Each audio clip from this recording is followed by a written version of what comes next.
Firstly, one of our core products is a communication strategy. Now, any business worth its salt will have a business strategy or business plan, which is essentially their roadmap to guide them in the years ahead. And that will look at their vision, their mission as a company, what their objectives are, who they've got to help them achieve those objectives in terms of staff, etc.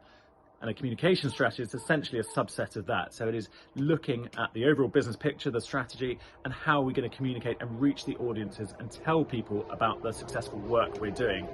So that can be, again, you look at the vision and mission and objectives of a company, and that can be looking at the target audiences and thinking, okay, how are we going to reach those target audiences? What kind of message will resonate with them? What sort of tactics do we need? Do we want to reach them on social media?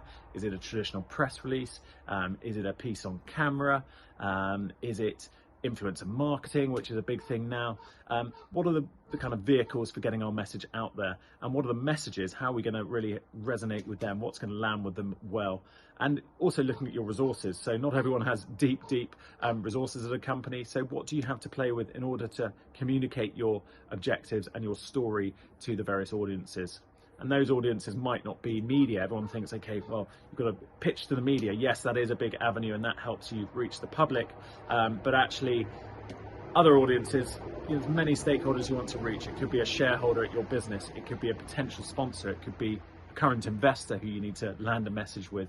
It could be your internal staff. You never want to forget about your biggest ambassadors because that's who your staff are. So there's multiple ways of reaching people. And through a communication strategy, that's what we look to deliver for you. Then there's a crisis communication strategy. Now, in this day and age where it is always on media, 24-hour news cycle, it's a social media era, there's always going to be challenges, hyperbole with issues, and that is not constrained to outside of sport. Sport very much has to deal with crises, issues and crises as well, particularly startup sports like Padel, where there's going to be challenges as a business when you're facing competition, when you're in a new sector, finding your feet. So it's really important you have a plan in place to help you prepare for that rainy day. Now, what does that look like? Again, the piece of work we do is we get to know your organization, however big or small it might be. We then essentially go in and look at, again, your resources, what your various staff do, what are your objectives as a company, what are the type of issues you might face, negative issues, so what crises might there be, and then we'll look at, okay, what are the best ways of communicating when an issue does hit. So yes, there's always a statement to media can be quite important, but actually equally important might be communicating to your staff, because you don't want them to find out about a damaging issue through the public. You want them to find out internally, because they are your biggest advocates, they're your biggest supporters, and they can help you really keep control. You might want to reach your shareholders, you might want to reach, again, sponsors, other members of your kind of community, so partners, particular people that work in the industry as well. There's all these different audiences to communicate to, and it's not a one-size-fits-all. So it's not, like I said, just putting out a press release and that deals with an issue. You need to really have a plan in place, who's going to communicate and who's most appropriate to communicate to whom, when, and really have that process in place. And doing that preparation work will help you, again, for when that rainy day does hit. And then there's influencer marketing, which is an ever-growing topic really in sport. And that's essentially, okay, if you take your Padel brand, and it might be a sponsor, it might be a tournament, an event coming up. How are you going to reach the audience you need to reach to sell those tickets, to, again, deliver your objectives, whatever they might be?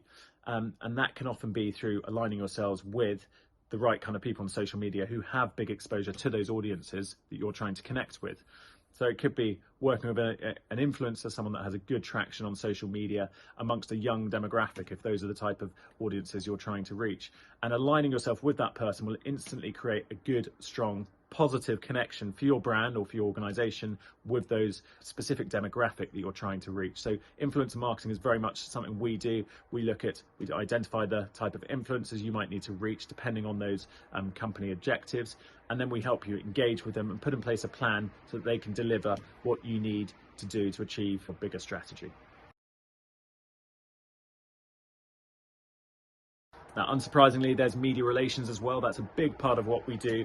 And essentially, relationship with the media, it's a two-way thing. So you want to, whether you're a paddle player, a brand, you want to have strong relations with the media so that you can get your story across, your story as it relates to paddle, your narrative. You want to get it across in the right way, and you want to have a good relationship, because it does work two ways. You also want that journalist to have a strong relationship yourself, because they want to have access to you for future interviews, for information, to ensure that they can cover the topic of paddle in the right, accurate, credible way. So it's a two-way relationship. We'll help, again, identify who those journalists are, when to reach them, how to reach them, the best ways of working with them, the best ways of pitching stories, and making sure they, again, have that accurate information, and there's a good connection there between client from our perspective. So again, that might be a player, sponsor, it could be a tournament, and the journalists themselves. And I think that's a really important relationship in today's age, and we help you pull together what you need to ensure you're on a good footing with journalists. Now, there's a lot of different clubs starting up in paddle, both in the UK, in the European countries, in the Middle East, in many different regions of the world. And with that comes a need to build your membership pretty quickly, to show that you can be a success story, to show that you've got the demand there to fill those courts and get people enjoying this amazing, amazing sport. But to do that, it needs public relations, it needs attention. And to do that, you need a plan in place to ensure that from the word go, when you open those gates of your paddle club, you have the people coming in, hopefully at all hours of the day. Of course, there's the on-peak evening hours or weekends when people are not working, but also during the day as well. How are you going to fill those courts when people that have their 9-to-5 jobs are off working? And there's many different ways that we'll look at that and work with you to deliver a public relations plan that essentially helps you launch your club in the right way. And finally, there's corporate communications. So that can be anything from copywriting for your website, that can be helping you draft media releases, it can be helping with statements, helping you prepare speeches or statements for video messages.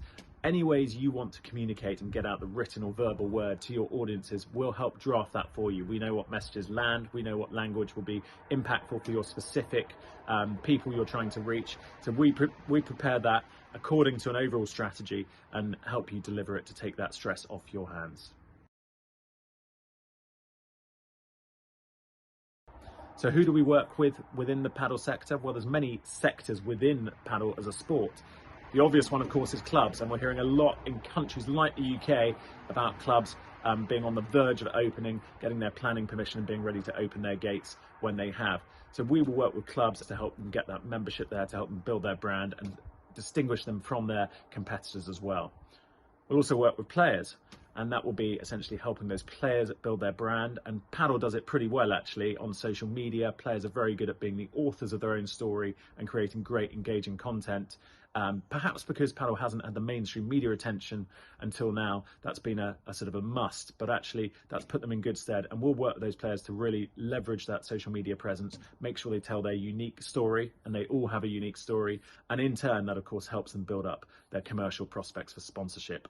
And then we'll work with other business stakeholders as well. So there's a lot of people in the business industry, whether they be investors, sponsors, who want to get involved in paddle and want to communicate with other people in the paddle network. We're well placed to help introduce you to the right people within paddle, whether they be federations, whether they be brands, whether they be racket manufacturers, clubs, you name it. We'll help you communicate with those audiences so that you can have the influence and impact that you need to.